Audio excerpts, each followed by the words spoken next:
Olá, seja muito bem-vindo a mais um encontro do nosso grupo de networking com foco em empreendedorismo na área de educação financeira. É sempre um prazer poder te receber aqui, tá? Olha, o intuito desse grupo sempre é fazer conexões, trocar conhecimento, fazer networking, bater papo, aprender, ensinar, questionar, porque tudo isso a gente constrói um conhecimento, então, juntos. Vale ressaltar que, então, o foco do grupo é sempre trazer um assunto com foco no desenvolvimento da atuação de um educador financeiro, tá certo? Então, juntos, nós vamos formar, já estamos formando a elite dos educadores financeiros do Brasil. Beleza? Vamos para o nosso bate-papo de hoje, então? Bora lá? Vamos seguir!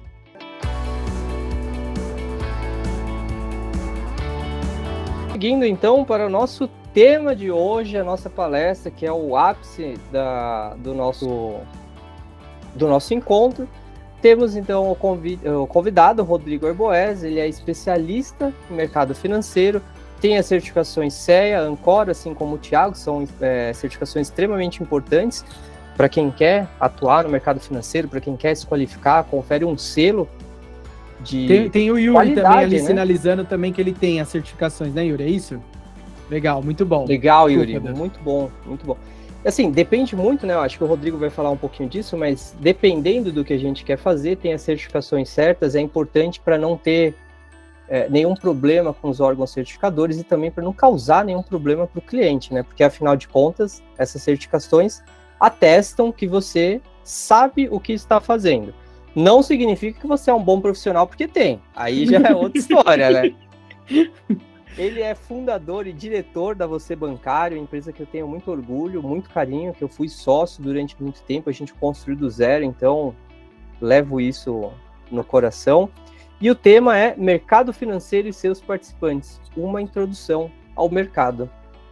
Rodrigão, meu querido, bem-vindo, o palco é seu, pode apresentar aí, se quiser, fica à vontade, cara. Muito obrigado, Danilão, Thiago, Diego, equipe da Martelo. Um prazer estar aqui com vocês. Eu vou compartilhar minha tela aqui, mas antes quero falar que estou muito feliz de poder bater esse papo com pessoas tão sêniores, né, tão importantes aí, que desenvolvem um trabalho tão...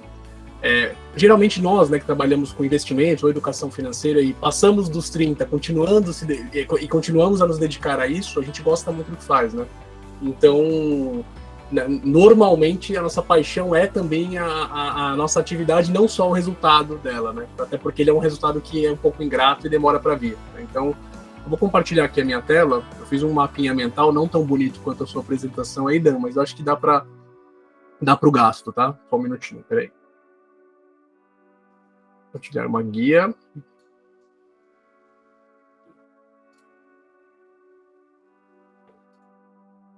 Beleza, vamos lá. Vocês estão enxergando aqui, né? Então, só para falar, dar uma resumida aqui, eu até mudei o tema, né? Não é uma introdução ao mercado, até porque vocês já estão muito bem introduzidos, né, nesse mercado. Eu trago aqui, como que nós, né? Quando eu perguntei para o Danilo hoje à tarde, com quem que eu vou falar hoje? Ele falou, cara, você vai conversar com educadores financeiros e entusiastas da educação financeira. Então, eu acredito que eu esteja falando com pessoas de conhecimento igual, um pouco menor ou muito maior do que o meu, né? Então, como que a gente pode melhorar a experiência do nosso investidor juntos, né, do brasileiro, né? Como que a gente pode fazer isso juntos? Eu vou falar um pouco sobre carreira, mas eu acho que é um bate-papo que é um organismo vivo, né, esse material aqui. Então vamos lá, eu tenho 33 anos, sou agente autônomo atualmente, né, estou agente autônomo, meu sonho grande é conseguir me tornar um consultor CVM, vamos falar sobre isso aqui mais adiante. Sou apaixonado por mercado financeiro e marketing digital. A pandemia acabaram me forçando, né, a aprender sobre isso. Danilo viveu bastante isso comigo lá atrás. E a minha missão, né, em comum com vocês, que eu coloquei aqui agora há pouco, que missão cada um tem a sua, mas eu quero trazer a minha missão em comum com a de vocês, né, que provavelmente deve ser essa: desconflitar o mercado financeiro, né? E no meu viés aqui é mais focado em investimentos, que é o que eu faço aí há algum tempo, né? Tenho 15 anos de mercado financeiro, 7 só com investimentos. Trabalhei terceirizado na Unicard e Fininvest, Bradesco, Itaú, Santander, XP Inc. como funcionário, e hoje sou agente autônomo credenciado a XP, no escritório Olimpo Investimentos. Formação acadêmica, sou jornalista, né? Então vi pessoas também que têm formações um pouco diferentes da área financeira, mas é bacana isso. Me apaixonei pelo mercado financeiro, fiz um MBA em Investimentos Private Banking pelo IBMEC, estou cursando um MBA em Marketing Digital pela Descomplica, nem dei crédito aqui. E tenho muito orgulho porque é muito bom lá, viu? não tô ganhando nada para falar isso, não. Minhas certificações são essas aqui, CPA 10, 20, CEA e Ancor. E sou empreendedor, né? Tem a escola que eu fundei junto com o Danilo, que é a Você Bancário, onde a gente foca mais em certificações bancárias. Fundamos em 2017, né? Posso até estar enganado, acho que foi 16 o CNPJ, mas a empresa é 17, foca em certificações CPA 20, CEA, e a gente não trabalha com 10, porque a gente entende que não vai causar um impacto tão grande aí positivo no mercado. Vai ser um trabalho um pouco à toa aí, entre aspas, né? A parte de vivência a gente vai ter em breve treinamentos para bancários, enfim, para trabalharem para quem quer ser bancário, né? Se é que alguém ainda quer ser bancário nesse Brasil. E aí eu tô fundando esse ano, né? Tô colocando em prática algo que nasceu da Você Bancário, que é a Academia do Assessor de Investimentos. Lá a gente vai falar sobre básico de investimentos, assessoria, produtos de investimento, do básico ao avançado. Aqui eu tenho certeza que eu vou captar bastante gente para me ajudar a construir isso. Deve ter muita gente muito sênior aqui, pelo que eu vi no currículo de vocês. Foco sempre em vender com ética, marketing digital, que é algo que eu já tô com um pezinho lá, entrevista de emprego, etc. Sou entusiasta também da escrita, estou concluindo meu livro, que é um livro sobre o conflito de interesses. O nome do livro é O Pior Investimento.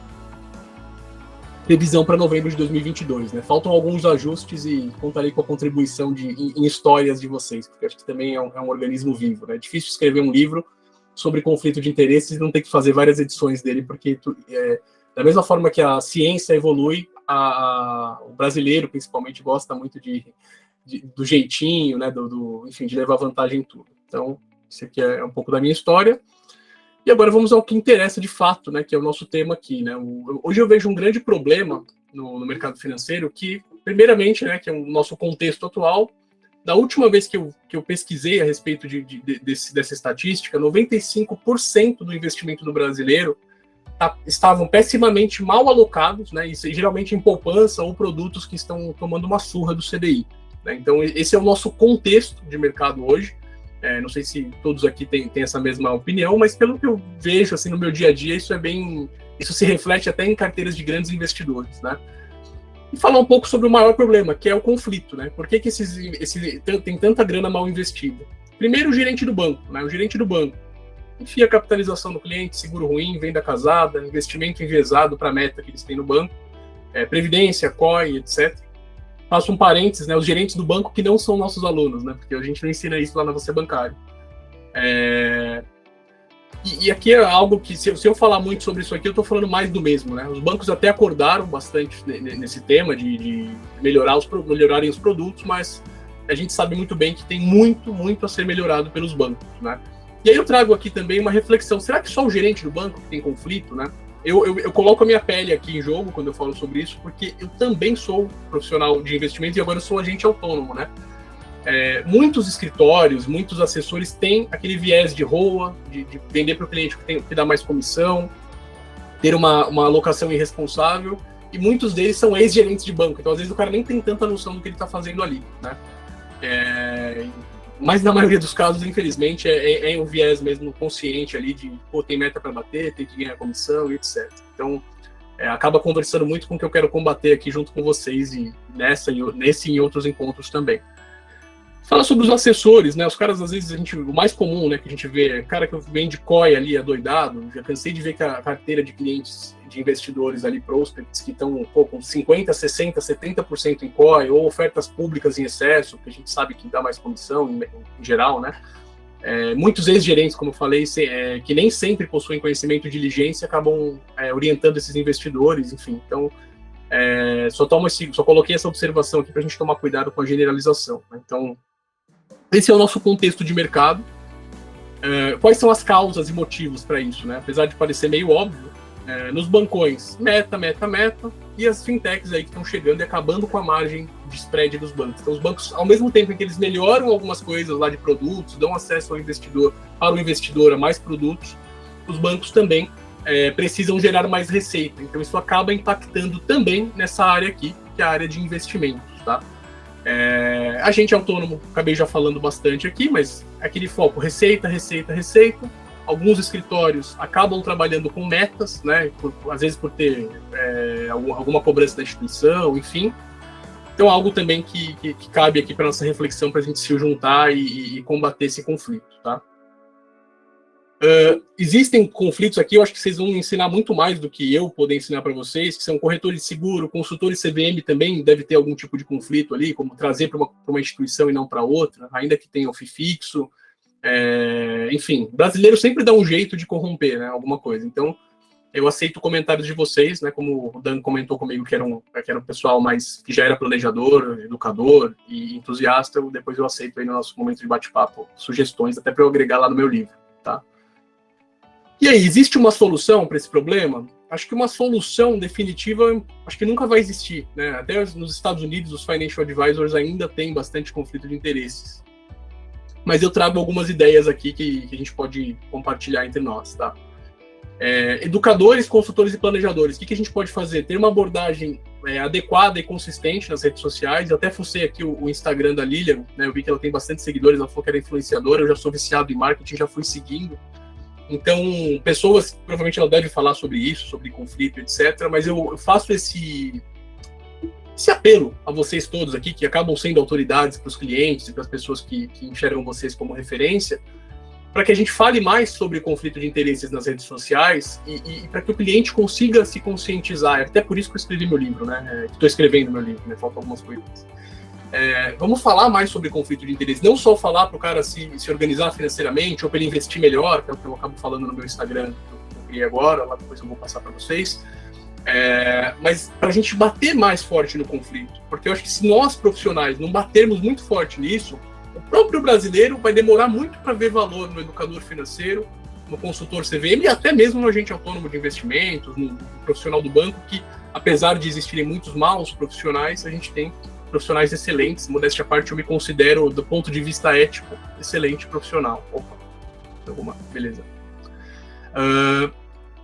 E aí, né, então estudem marketing digital e vendas. Eu acho que a pandemia mostrou, principalmente para mim e para o Danilo, né, que era meu sócio, que ter um negócio físico hoje, né, se a gente não estudar marketing digital, a gente não existe, né? Não adianta eu ter aqui um melhor educador financeiro, um melhor assessor, consultor, planejador de investimentos, ou financeiro, né, ou financeiro, se eu não tiver, se ninguém me conhecer, né? Então é algo que eu demorei para aceitar. Eu já vi, vocês devem ver muita gente com menos capacidade do que vocês ganhando muito mais dinheiro, muito mais respeito no mercado e impactando mais o mercado, né, levando mensagem mais fácil para o investidor, para o nosso público, mas simplesmente porque estudou e praticou isso aqui, marketing digital. Então é uma lição de casa eterna que eu ainda estou fazendo e aconselho vocês a fazerem também, né? Façam parcerias com agentes autônomos sérios, que preferencialmente cobrem o FII fixo, né? Vamos falar sobre isso, né? Eu não sei se todas as instituições já têm essa oportunidade para o investidor, mas o modelo fee-based, né, que é o modelo onde você devolve todas as comissões para o cliente, ele não é exclusivo dos planejadores e consultores. Ele também está disponível para agente autônomo, não sei se em todas as instituições, como falei, mas é algo que deve chegar no Brasil e deve chegar com mais força do que já chegou, tá? Então façam parcerias, caso vocês não sejam agentes autônomos, consultores, acho que faz sentido sim, vocês olharem isso como forma também de combatermos esse conflito, né? Desafios da carreira, né? O que eu vejo aí de desafios para a carreira de educador, planejador e consultor CVM, né? A remuneração normalmente é variável e impossibilita uma transição imediata, né, ou total, né? Às vezes você está ganhando um salário muito bom num banco ou numa instituição, enfim, outro ramo. Eu vi que tem pessoas aqui fazendo transição de carreira. Então, esses são alguns desafios que a gente pode trabalhar juntos aqui a várias mãos, né? Milhares de mãos aqui, dezenas, centenas de mãos aqui, graças a Martelo, que está possibilitando esse grupo. Muitos de nós temos empregos que consomem muito nosso tempo, então isso também é um desafio. Até para o autônomo, né? Até para a gente autônomo isso é um desafio, né? Porque às vezes o cara quer fazer a migração para a gente autônomo e não tem cliente suficiente para largar o emprego dele e pagar ali as contas dele, né? Ainda mais de forma ética. E é preciso a gente ter o dobro da coragem e persistência que o agente autônomo tem, né? Eu falo que o meu sonho é estar aqui, né? Eu quero ser um consultor CVM. Planejador financeiro, eu acho que ainda que eu esteja no caminho lá do CFP, não é algo que eu me vejo fazendo, não me acho... seria até meio fake da minha parte. Eu não sou o cara mais planejado financeiramente e nem educador financeiro, mas para investimentos eu vejo que o caminho é esse aqui, ó, consultoria CVM, né? Você ter uma independência total para recomendar o que você acha melhor para o seu cliente. Então a gente tem que ter coragem e ter diligência para trabalhar direitinho, né? Estou fechando aqui. só beber o tempo aqui, pra ver se eu não tô indo rápido demais ou devagar demais aqui. Peraí. Temos 14 minutos. Ah, beleza. Legal. Falamos aqui sobre a solução, sobre os desafios, né? E aí sobre oportunidade, tá, pessoal? Algumas oportunidades que a gente tem aqui juntos de trabalhar. Educador e planejador podem buscar uma carreira de consultor CVM. Se você é um planejador financeiro ou um educador financeiro e possui os pré-requisitos, você pode se tornar um consultor CVM ou um agente autônomo. Eu coloquei Confi-Based, né? Mas porque eu acho que, como todos nós aqui acredito que tenhamos um propósito em comum, o modelo mais próximo de zerar, né, ou minimizar o conflito de interesses é esse modelo fee-based, né? Para quem não sabe, você recebe um fee fixo do seu cliente. Eu devo ter colocado isso aqui no meio da apresentação, mas já vou falar agora. E todas as comissões que você, como assessor, receberia, né, e consultor não recebe, então já automaticamente isso acontece, elas são devolvidas para o cliente. Então, se você recomendar X ou Y para o seu cliente, naturalmente ele vai ter a mesma, você vai ganhar a mesma coisa. Então para você trabalha mais confortável e o seu cliente acaba também enxergando que ele está te pagando para você fazer o melhor para ele, não para você spreadar ele, né? Como a gente fala aí, que spreadar é vender o que dá mais comissão, no jargão do mercado. Então, algumas oportunidades de carreira. Você pode ser um AI, no final até coloquei aqui assessor CLT, porque existe, né, essa carreira também. Você precisa ter a certificação Ancor para ser um agente autônomo ou CEA para ser um CLT, né? E geralmente você é ligado a uma instituição financeira, tá? Tome cuidado sempre com as restrições. Eu falei lá atrás para a gente investir em marketing digital, mas tomem cuidado com as restrições regulatórias para fazer menções como sou educador, sou planejador, sou consultor, porque existe uma diferença entre o consultor e o assessor. O assessor te assessora com base no que ele tem na instituição a qual ele representa. E o consultor, ele pode te assessorar, te dar uma consultoria, né, sobre todo o mercado ali, então você pode ter dinheiro em várias instituições. Vantagens de você ser um AI ou um assessor CLT. Dependendo da instituição, você acaba tendo cliente menos resistente a ser atendido por você, porque tem a moda, agora virou moda, né, investir em corretora e tal. Isso é bom para mim, pra caramba. Acho que para os meninos aqui também, que são agentes autônomos. Mas eu coloquei moda porque, de fato, hoje em dia é sexy, né, falar sobre investimentos. Você pode combinar com o cliente o modelo FII ou o tradicional commission-based, né, que é a comissão. Então, meu sonho é ter, enquanto eu não me torno consultor, é combinar com os meus clientes o FII, até porque isso dá uma boa segurança para a gente ter transparência no trabalho e na relação, né. Todos trabalham, geralmente, né, até o CLT, dependendo da instituição, trabalha com mais liberdade geográfica. No caso de assessor CLT, você tem salário, bônus, benefícios bons, né? E quais são os desafios / desvantagens? Deixa eu só ver se eu consigo fechar. Pronto. Muitos escritórios vão te obrigar a vender o produto que não que você não necessariamente acredita e podem até acabar desenquadrando a carteira dos clientes, dizendo ROA, né? Isso aqui é meio duro de falar, mas é verdade, né? Tem muito, não é o caso do escritório onde eu trabalho, né? Foi por isso que eu escolhi trabalhar lá. Mas tem muitos escritórios que são extremamente enviesados nisso aqui, tá? E reforço, pessoal, não é que eu acho errado a gente ganhar comissão, é meu ganha-pão, né? Mas a gente pode ganhar comissão do jeito certo, né? Apesar do fee-based ser o modelo mais adequado, infelizmente muitos escritórios trabalham, talvez a maioria, né? Não sei, mas pelo menos o nosso não trabalha assim, mas tem muitos escritórios que eu conheci que tinham esse viés, infelizmente. E a gente precisa tomar cuidado com o marketing, porque a CVM fiscaliza fortemente o agente autônomo, né? E com razão, né? Até por tudo que a gente tem falado aqui. Então, um exemplo, mesmo que o agente autônomo tenha certificações e conheça muito sobre o mercado, ele não pode recomendar nada, tá? Então, sempre tem que ter um respaldo de alguma equipe. Sempre que você for fazer uma recomendação, você tem que falar, com base na recomendação XYZ, para o seu perfil a gente pode utilizar a estratégia X. Poucos agentes autônomos respeitam essa regra, coloquei essa observação aqui, mas ela existe e pode custar caro em multas e até perda da credencial, tá, pessoal? Então, pode ser meio mais do mesmo aqui, mas é algo que vocês já devem conhecer, mas é bom reforçar, tá? E aí falar sobre consultor CVM. Isso é o que eu vejo, né? Eu nunca fui consultor CVM, mas eu vou falar um pouco sobre essa carreira. Peraí, deixa eu fechar aqui para ficar mais... Vocês estão enxergando bem aqui, né, pessoal? Tá tranquilo aqui, né? Beleza. Tá dando para acompanhar bem, Rodrigão. Beleza. E que, por sinal, tá sensacional, viu? Só para ficar claro, assim. Tô assistindo com pipoca aqui, tá da hora pra caraca. Então, o consultor ele precisa ter uma certificação CEA ou CFP. Eu não tenho certeza se o consultor pode ter Ancor, tá? Mas aí a gente vê isso e, como falei, é um organismo vivo, né? Vantagem, né? O consultor é totalmente... O Yuri sinalizou ali rapidinho, acho que ele quer fazer uma contribuição sobre isso que você falou agora. Só aproveitar, desculpa, só aproveitar a deixa do Yuri, se alguém quiser comentar alguma coisa assim, impreterivelmente no meio da apresentação, só levanta a mão, porque eventualmente a gente pode não ver aqui, tá? Tem um sisteminha de levantar a mão. Vai lá, Yuri, diga aí, cara. Desculpa interromper, Rodrigão. Excelente, parabéns. Eu sou consultor de valores imobiliários da CVM e para você ser consultor, você tem que abrir mão do AI, você não pode ter os dois, justamente pelo conflito de interesse. Então, se você quiser ser o consultor, você não pode ser AI, e se for AI, não pode ser o consultor. Aí você pode ser CFP, claro, sem problema, fazer indicação, mas não direcionado como independente, como é feito como consultor, tá bom? Então, eles fazem essa restrição. Aproveito uma dúvida. Eu posso ter Ancor, mas eu posso me descredenciar como agente autônomo, porque ter Ancor é diferente de ser agente autônomo, né? Eu posso ser aprovado na Ancor e exercer eu abro mão de uma para ter a outra, não é isso? Na verdade, você precisa ter o CEA, CFP, CGA ou CNPI.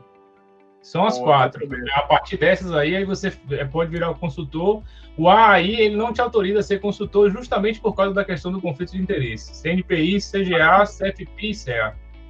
Maravilha. Já corrigi aqui na apresentação.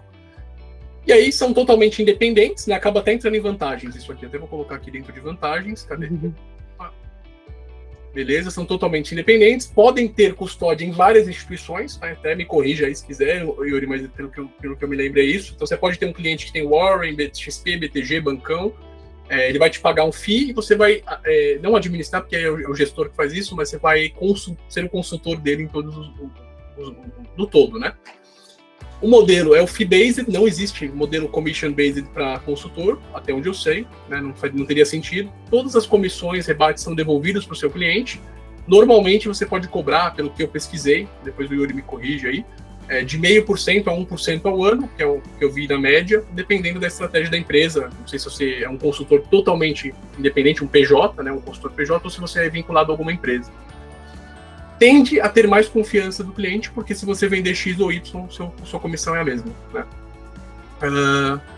Tem um pouco mais de liberdade de marketing, também Yuri me corrija se eu estiver enganado, mas acredito que tenha mais liberdade. Eu conheci alguns consultores aí que são influenciadores digitais. Pode recomendar, né, mas pelo que eu pesquisei também, o consultor pode recomendar, mas ele não pode, por exemplo, fazer uma recomendação pública sobre ações, fundo imobiliário e renda variável, porque isso tem que ter respaldo, tanto para quem é AI quanto para quem é consultor, tem que ter um analista CNPI, né? Que é uma carreira dentro do mercado financeiro para recomendar. Ele tem que ser um analista independente, né? O cara que faz esse tipo de call. Então, recomendar é igual a recomendar para um cliente, né? Como é o caso dos analistas, que não e não publicamente, como é o caso dos analistas. Então, eu Rodrigo, como consultor, eu posso chegar para o Thiago Martelo, que é meu cliente, quem me dera, né? Meu milionário aí, e vou montar uma carteira para o Thiago, mas eu não posso chegar nesse grupo de networking e recomendar uma carteira para vocês, né? Até onde eu sei, não. Isso não existe, a menos que tenha esse cara aqui por trás, tá? E são totalmente independentes, são uma baita de uma vantagem. Acho que nada melhor do que você não deixar dúvida sobre o seu trabalho. Se a sua carteira for mal, pessimamente mal, é porque eu fui incompetente, não porque eu fui bandido. Vamos falar o português, claro, porque acho que não tem meio termo aqui, né? Conflito é conflito. Desafios, né, do modelo fee-based. O Yuri depois pode complementar na hora que, principalmente quando a gente abrir para conversa, para trocar aqui. É algo que eu quero muito ouvir de vocês. Porque muitos clientes ainda resistem, né, apesar dessas instituições serem mais prateleira ali, eles resistem a serem atendidos por XP, BTG, Ágora, Genial, porque eles ainda têm medo, né, de sair do bancão. Quando você chega para um cara e fala para ele, ainda que você prove com números que ele vai ter uma devolução do rebate, vai ser melhor e mais eficiente para ele, o fato de debitar, isso é um viés muito psicológico, né? Eu já tentei conversar com alguns clientes e oferecer o fee-based. Eles, mas eu vou ter que ficar pagando por mês, né? Que é por mês. Não sei se todo lugar é igual, mas lá no nosso modelo lá é por mês. Então o cliente se sente lesado, ainda que ele tenha os rebates devolvidos e que você prove no final que foi melhor para ele. O cara brasileiro, né? Ele não gosta muito de raciocinar às vezes, infelizmente. E o marketing e a persistência tendem a nos ajudar a gente a combater essa objeção a médio e longo prazo, tá? É o que eu vejo aqui.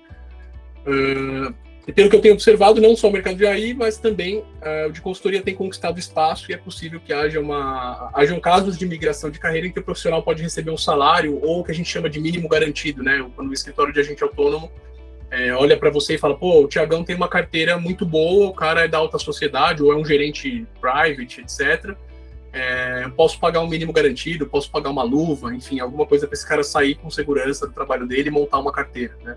Basicamente, pessoal, o nosso desafio aqui, acho que para vocês isso é bem claro, é muito mais prospecção do que gerenciamento de carteira, né? Porque a parte técnica, além da gente ter aquele T maior, né, para fazer isso, que é a nossa vocação, a gente tem muita coisa boa pronta, né? De asset allocation, de recomendação. Então, o nosso desafio é trazer cliente. O desafio de todos nós aqui é ter clientes. Isso aqui depende do potencial, acabei já falando, da carteira do profissional, quem trabalha em banco, ou quem trabalha é meio high society, aí tem muito escritório investindo nessa galerinha que está na faculdade, mas é bem relacionada. Coloquei esse alerta, vou até deixar em vermelho aqui, ao vivo. Cuidado com pegadinhas contratuais, tem muitos escritórios que tiram você ali, te dão uma luva, te dão um fixo, mas te amarram por 3, 4 anos, te dão uma série de multas ali, então eu estou falando que é bacana esse mercado, mas cuidado, imagino que o consultor CVM também possa já ter esse tipo de coisa. E aí, pessoal, todos temos muito, né? Já falei isso, a gente tem muito a explorar. E lembre-se que mesmo com esse tamanho da XP, do BTG, da Genial, Ágora, etc., cerca de 95% do dinheiro do brasileiro ainda está pessimamente investido nos bancões, tá? E aí eu tomei a liberdade aqui de colocar para vocês, né, uma parceria que eu tenho com a Martelo. Sempre que quando vocês quiserem ter algum tipo de material, caso alguém queira tirar a CEA, CPA 20, pelo nível da galera aqui, acho que CPA 20 não ajudaria ninguém, tá? Mas, enfim, vocês podem baixar de graça lá na nossa plataforma, pode me pedir lá no meu Insta ou entrar no nosso site, vou deixar no final. Um material gratuito, apostila, questões, uma plataforma que o Danilo me ajudou a construir, essa plataforma, com mais de 400 questões para você treinar, algumas aulas demo também, algumas aulas, né, no plural aqui, demo, para vocês utilizar, para vocês explorarem ali, enfim. Caso tenham interesse em treinamentos, a gente disponibiliza um desconto de 20% em toda a nossa plataforma EAD, da Você Bancário, e 10% nos treinamentos presenciais, tá? EAD a gente tem CEA CPA 20, presencial CEA, em breve a gente vai ter mentoria, formações, inclusive, putz, eu acredito que eu vou trazer o Thiagão, vou trazer o Danilo, vou trazer vocês aqui para a gente criar cursos juntos, criar mentorias juntos, enfim. Podem me pedir também lá no Instagram.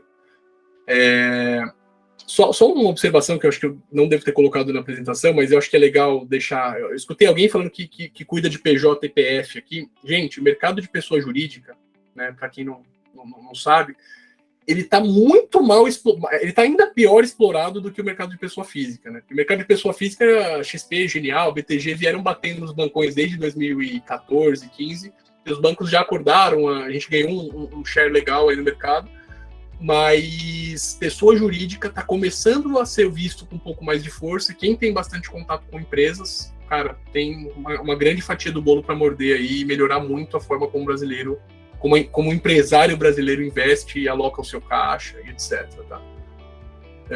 E aqui os meus contatos, não sei se ainda tem um minuto, só falar aqui meu LinkedIn da escola. No LinkedIn é muito mais o meu do que o da escola que a gente usa.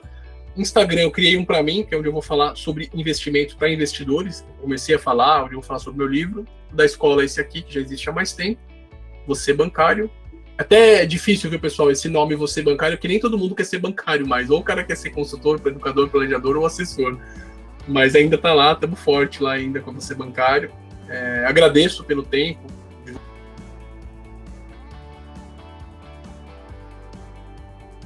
Mas eu tenho duas dúvidas, cara, e aí, para dar tempo de responder mais dúvidas aí, tenta ser sucinto, né? Mas aí você que lute, eu vou fazer as perguntas. A primeira pergunta é a seguinte, cara. O que aconteceu para um jornalista ir para o mercado financeiro, né? Então, qual é a sua história, né? Onde que o bichinho aí do financeiro te picou? Você estava no jornalismo, indo para a área de comunicação e virou do mercado financeiro. Essa é a primeira pergunta. Você quer responde essa primeiro, depois eu faço a outra, né? Melhor, né? Vai lá. Beleza. Eu até ia colocar isso na apresentação, mas eu fiquei com medo de não dar tempo, de ceder muito, né? Eu me formei em comunicação social. Eu lembro que na época foi um dilema entre economia, que eu não sabia nem fazia ideia do que era, e jornalismo, né? Então eu segui para o jornalismo. Estava trabalhando como estagiário de assessoria de imprensa numa editora muito bacana chamada Global Editora, não sei se vocês conhecem, ali na Liberdade, a casa onde morou Ramos de Azevedo, puta lugar maravilhoso. Só que eu ganhava, merreca na época, assim, não pagava minha faculdade, né? Eu saí de um trabalho que eu trabalhava na faculdade para conseguir bancar a minha faculdade. Eu até melhorei minha relação com o Danilo, me aproximei do Danilo lá, que ele era aluno dessa faculdade. E eu era bedel da faculdade, olha que loucura. Aí saí da faculdade e fui trabalhar como estagiário, adorava, cara, porque eu acabava fazendo o trabalho de assessor de imprensa, mas eu não conseguia vislumbrar uma remuneração adequada. Infelizmente, né, o bichinho do dinheiro pica a gente, né, cara? Então eu fui trabalhar no Bradesco na época como teleoperador, e como teleoperador eu já ganhava igual ou mais, né, somando todos os benefícios, do que um jornalista pleno. E aí eu falei, porra, cara, não tinha o que fazer, né, meu? Pós 2008, aí pós subprime, precisava bancar minhas contas, meus pais estavam também super apertados, eles são empresários, né? E muita gente quebrou, vocês sabem melhor do que eu sobre isso, né? E, enfim, e aí eu acabei ingressando no Bradesco como teleoperador, consegui por ser um cara que gosta de vendas, tal, consegui ser promovido a líder rapidamente, gostei da experiência. Enfim, aí quando eu já não aguentava mais vender porcaria em agência bancária, eu descobri que existia uma carreira na área de investimentos, né? Que inclusive é o que eu vendo, né? Como o destino da minha jornada do herói ali da minha escola, que é o cara conseguir trabalhar com investimentos e não ter que ficar entubando capitalização no cliente. Basicamente é isso, tá? Foi por isso que eu fui para esse mercado e acabei, né? Você vai sendo promovido, salário, bônus, etc. Montamos a Você Bancário, né? Fundamos uma escola disso, depois que eu passei nas certificações. A escola teve muito sucesso no começo, apanhou muito na pandemia, agora está voltando a querer ter sucesso. Então, por isso que eu migrei, tá? Só para dar esse insight. Muito legal. Rodrigo, eu tô me pós-graduando em marketing digital agora, né? Acho que eu não coloquei isso na apresentação. Colocou. Coloquei? Ah, legal. Colocou. E outra pergunta, cara, também, né? Rapidinho, é o seguinte.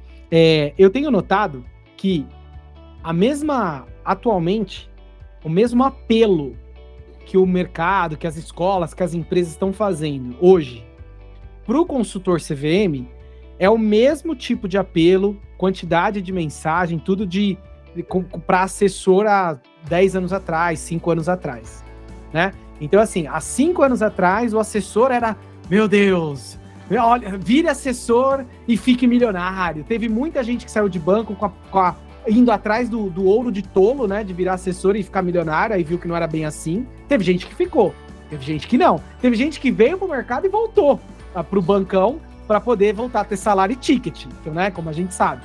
Então, assim, a minha pergunta é a seguinte, na sua opinião, né?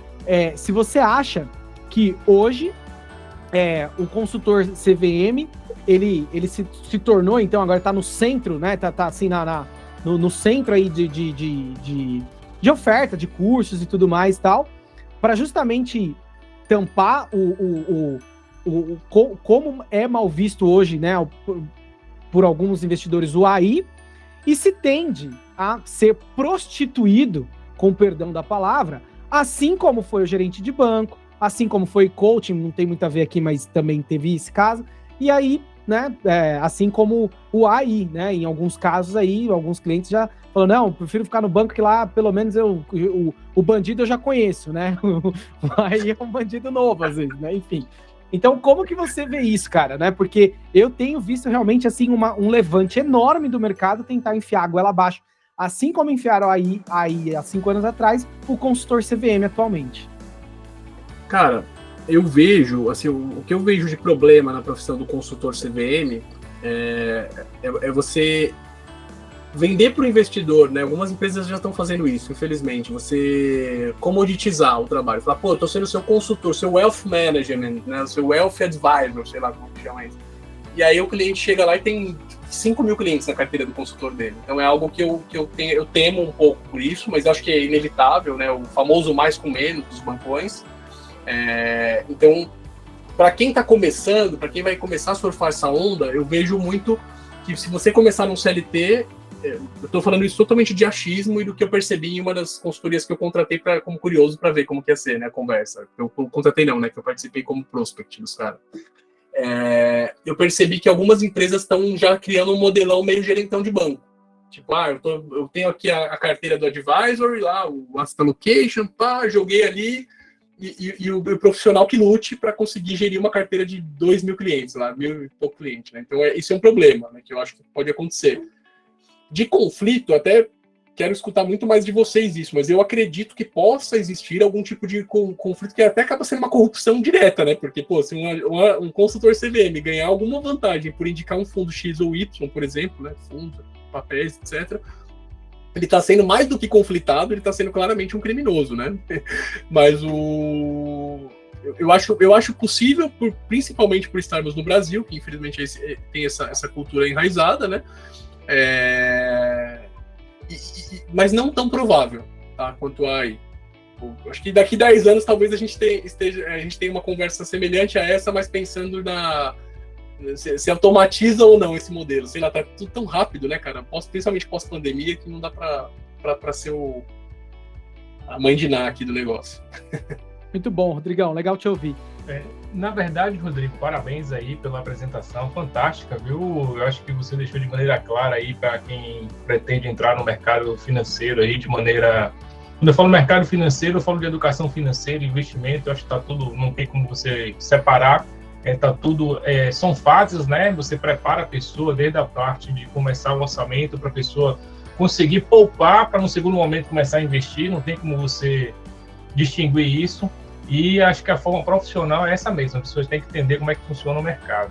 Eu comecei no mercado financeiro por ter tido problema com agente autônomo. Na verdade, o agente autônomo me enrolou, e aí eu achei que foi uma situação de desvantagem e procurei no mercado um profissional que fosse isento para poder fazer a recomendação. Então, isso foi em 2017, né, 5 anos atrás, aí eu falei, depois disso, que o cara me vendeu, né, um COI na época, eu estava lançando um COI, que aí o COI não tinha uma descrição no contrato, que eu questionei a ele, disse, não, mas a XP pode e tal, depois disso eu até botei na justiça, recebi o dinheiro de volta, o cara foi demitido, infelizmente, eu disse a ele que eu não queria fazer isso, mas acabou indo para isso, que eu também não podia ficar no prejuízo, eu dei a oportunidade para ele se redimir, mas ele preferiu seguir com o processo, e aí eu resolvi entrar no mercado financeiro para ajudar as pessoas. E a maior dificuldade hoje é o que você falou aí, são as pessoas pagarem por um serviço de um profissional isento.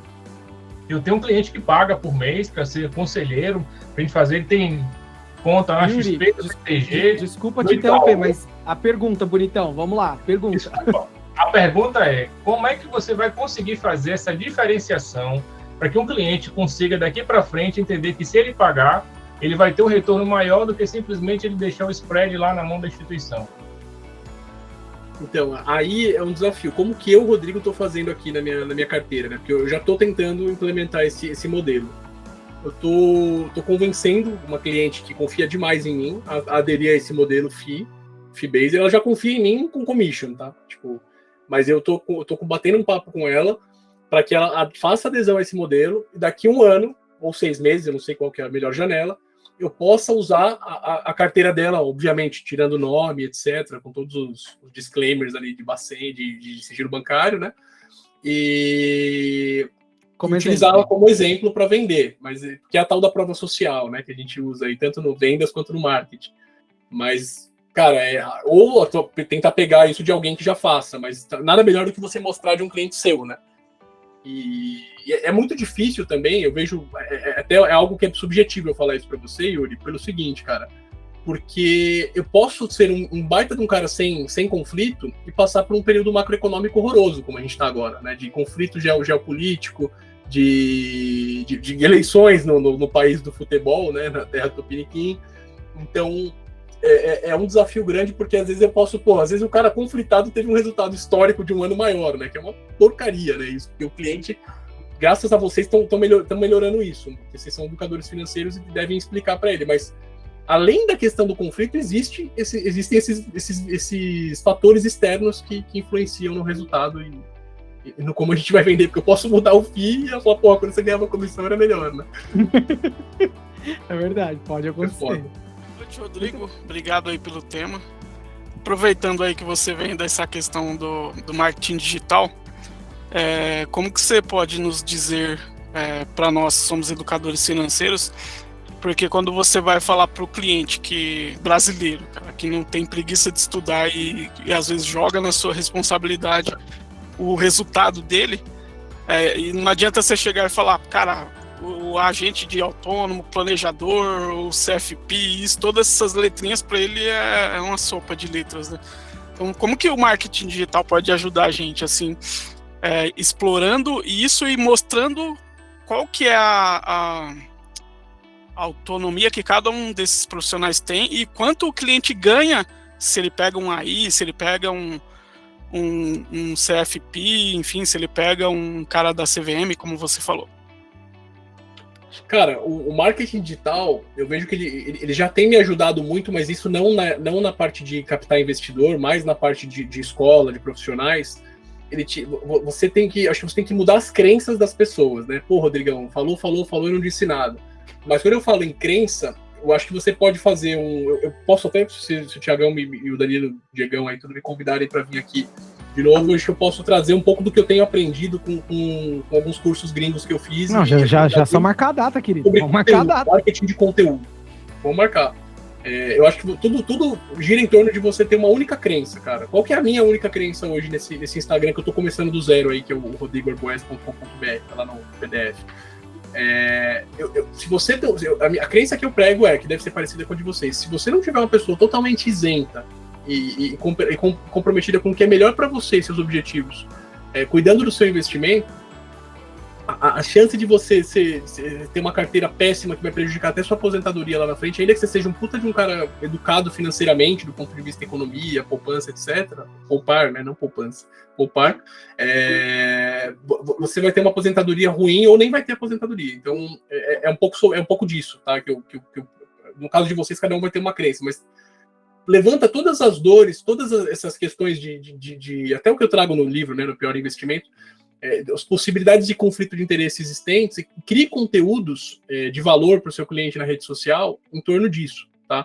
Para que ele, aos poucos, a repetição ajuda, né? Acho que a Lilian tem muito mais seguidor do que eu aí, do que a minha escola tem, né, no Instagram. Ela deve ter muito mais autoridade para falar sobre isso, mas quando você tem um posicionamento de mercado e repete esse posicionamento com clareza o tempo inteiro, isso acaba se convertendo em venda ou em conversão de clientes, etc. A gente vai falar mais sobre isso lá na frente. Acho que de uma maneira geral é educar, né? Tem que educar o cara. É isso. No final do dia é isso.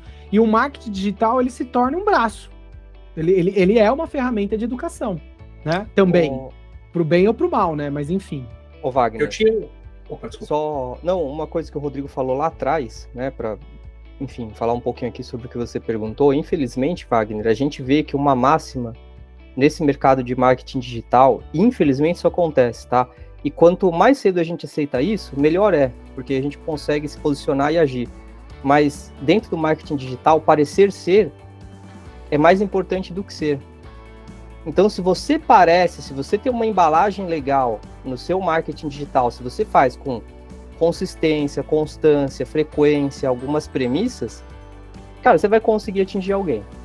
Tá? E muito provavelmente muitas pessoas. O que acontece é que já tem pessoas muito grandes, muito bem posicionadas, e aí elas conseguem, né, se colocar de uma maneira com muito mais propriedade. A gente tem aquela pirâmide, né, da autoridade, então elas já estão ali do meio para o topo da pirâmide, e aí o que essas pessoas falam se torna independente delas estarem com jogo de valor ou não, independente delas estarem aí com conflito de interesse ou não, mas elas já conquistaram isso, né, e mérito delas conquistar isso, mas, cara, parecer ser é muito mais importante, é muito mais relevante no marketing digital do que ser.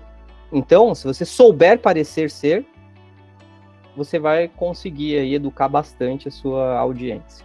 O que é um absurdo, mas fazer o quê? É Brasil, né? Eu quero fazer só um complemento do que o Danilo falou, e acho que vai enriquecer bem aqui, é o seguinte: eu aprendi em 2020, num curso que eu fiz da Empíricos de marketing, uma formação de copywriter da Empíricos, que quando você faz uma campanha, enfim, um lançamento, ou mesmo quando você está criando um produto, o seu avatar ali, né, assim, tudo gira em torno de um gatilho emocional, vamos dizer assim. Eu não lembro o termo exato, mas ou é fear ou é greed.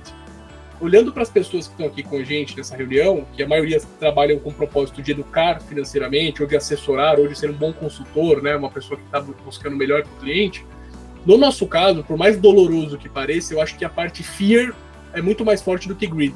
Porque ganância, né, quando a gente fala em ganância, o greed, a gente está falando ainda daqueles caras que vendem curso de opções para você ficar milionário na bolsa em um mês, ser trader de fim de semana, né, tem esse tipo de coisa. E quando a gente fala em fear, você consegue ser mais genuíno, na minha opinião. Você consegue bater no medo. Por exemplo, olha o nome do meu livro, O Pior Investimento. Eu não preciso mentir pro cara, eu tô falando de coisas muito graves ali. Eu faço acusações gravíssimas nesse livro, e reais, né? Com todo cuidado, para não morrer ou para não ser processado. Mas por isso que eu não lancei ainda, né? Tô revisando. Mas é uma forma de você falar, cara, você é milionário, mas será que você vai conseguir, sei lá, ter grana quando você morrer? Tipo, então assim, talvez o viés do medo seja muito mais forte, né? O fear, do que para a gente se vender na internet, nosso tipo de trabalho, que tem mais propósito do que a ganância, infelizmente. Né? Do que você falar, se você fizer o meu curso, se você contratar o meu serviço, você vai ter muito mais dinheiro. Não, infelizmente a gente tem que pegar mais na ferida. Falar, cara, ou você aprende isso aqui, ou você contrata um profissional, ou vai ter mais trabalho, ou vai se ferrar e vai ficar na mão de assessor e gerente conflitado, e por aí vai. Eu ia falar, Rodrigo, a gente está aqui formado hoje por um grupo quase todo de educadores financeiros, né? E alguns em começo de carreira. Então, que você pudesse falar um pouquinho como é que esses educadores podem entrar de uma forma correta no mercado de investimento através das certificações. Se você puder deixar isso um pouquinho mais explícito. Beleza. Eu vou aproveitar, né, que acho que é a última, né? Essa daqui é a última pergunta. Então, já vou aproveitar e já vou falar o que eu ia falar para encerrar. Primeira coisa que eu quero falar para vocês... Temos 3 minutos. Beleza, vamos lá. Hoje eu tô bom com o tempo, vamos lá. Normalmente... Não vai cagar no final, né? Vamos lá. Cara, primeira coisa, né? Tudo que eu já falei sobre marketing digital dói pra caramba, gente. Eu apareço muito lá no Instagram, faço story, meto louco lá, mas, cara, é difícil, até para as pessoas mais desenvoltas. Cara, se destravem, porque sem isso vocês não vão chegar a lugar nenhum, tá? Primeira coisa, eu nem faço questão de falar só de certificação, acho que antes disso, mais até do comportamental, tá? Certificação é regulatório, tem que ter. CEA para ser consultor CVM ou profissional em bancos, Ancor para ser agente autônomo de investimentos. Então, assim, busquem elas, eu vou deixar lá no material, vou mandar para vocês depois para os meninos, eu posso entrar também no grupo, enfim, como vocês quiserem aí. Marketing, não estou vendendo peixe, tá? Não tenho cursos de marketing, não estou vendendo isso para vocês, mas estou falando como profissional. Tipo, eu vim aqui sem esse viés de vender nada para vocês. Eu vim aqui realmente para falar sobre vender a esperança da conquista de uma profissão que pode mudar o Brasil e o mundo. Primeiro, marketing. Segundo, cara, li uma frase do Russell Brunson, que ele fala: se você acredita no que você faz, você tem o dever moral de se destravar e vender, oferecer, mostrar a cara, palestrar, fazer o que tiver que ser feito. Então é algo que eu tento utilizar, porque eu também tenho travas. Tem dias que eu falo, cara, eu tenho uma lista de 400 nomes multimilionários para ligar. Tem dia que eu falo, puta, mas será que eu vou ligar pra esse cara? Aí você fica olhando pra lista e olhando pra você mesmo. No tempo você foi tomar café, você fez isso, você revisou isso, aquilo, você postou no Instagram, mas você não ligou. Cara, tem que ser caveira. Sei lá, procure uma ajuda, procure um coach, um mentor, um professor, enfim, alguma coisa que possa te destravar, porque tudo gira em torno de ter a capacidade técnica, sim, mas de ter persistência, cara, de ligar e aparecer. É isso que eu diria, tá? Mas certificações são regulatórias, precisam, né? E graças a Deus precisam, porque minha empresa, por enquanto, vive só disso. Mas procurem sim esse tipo de coisa, tá? E só com material gratuito dá para passar, tá? Não tô falando isso para vender curso para vocês, não. Só com material para quem tem faca nos dentes dá para passar de boa. Eu mesmo, Danilo era meu coach na época, meu master coach aí, antes da gente se tornar sócio, e me ajudou muito o processo de coaching a conseguir me desprocrastinar e passar na certificação, enfim. E esse foi mais um dos nossos bate-papos aqui no nosso grupo de networking da Martelo, que tem o foco em empreendedorismo na área de educação financeira. Eu espero que você tenha curtido. Por favor, deixe seus comentários, perguntas, larmúrias, lamentações, críticas, elogios, problemas, tudo que você quiser é bem-vindo, tá certo? Deixe que assim a gente consegue se aprimorar cada vez mais melhor para atender você, as suas expectativas e tudo mais, tá certo? Beleza? Até o próximo bate-papo. Até mais. Tchau!